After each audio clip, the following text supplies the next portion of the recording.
My name is Platlas and welcome to Indie Bits, the show where I give my first impressions on new indie games. Today we're gonna talk about In Other Waters for Windows, Mac and Nintendo Switch.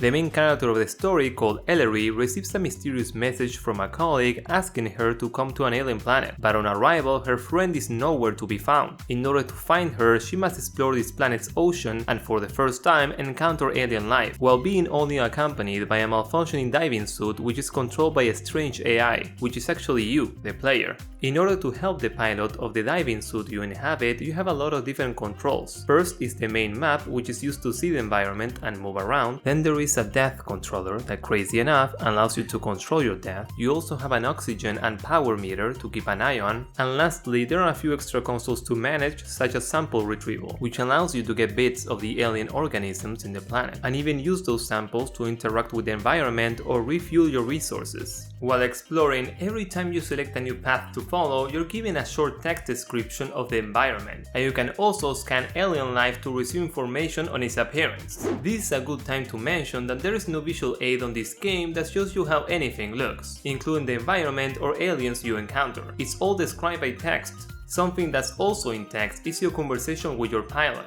She quickly realizes that you're not a normal AI and frequently interacts with you to describe her surroundings or share her anxiety for the whereabouts of her colleague. You can even choose an answer to some questions she gives you, which is cool. Apart from the diving suit, you also take control of any stations you run into, in which you can store any samples that you've gathered, scan those samples in order to find out more about them, choose your next diving destination, or creepily read the personal logs of your pilot like the crazy AI that you are. I think the game makes a good use of sound effects and music to give a great atmosphere, and the story is very creative and interesting. The interface is in general very clean and responsive, but some actions that you frequently do take a bit too many steps. Like to move to a new location, you have to scan, then select that location, then trace a trajectory, and then finally move to it. Even though this game is well done, I think it's not for everyone, mainly because of the slow pace and lack of visual representations, but I'm sure there are some that are fond of games like text adventure ones that would enjoy this format. Because of this, on my should you try it scale, I give it a score of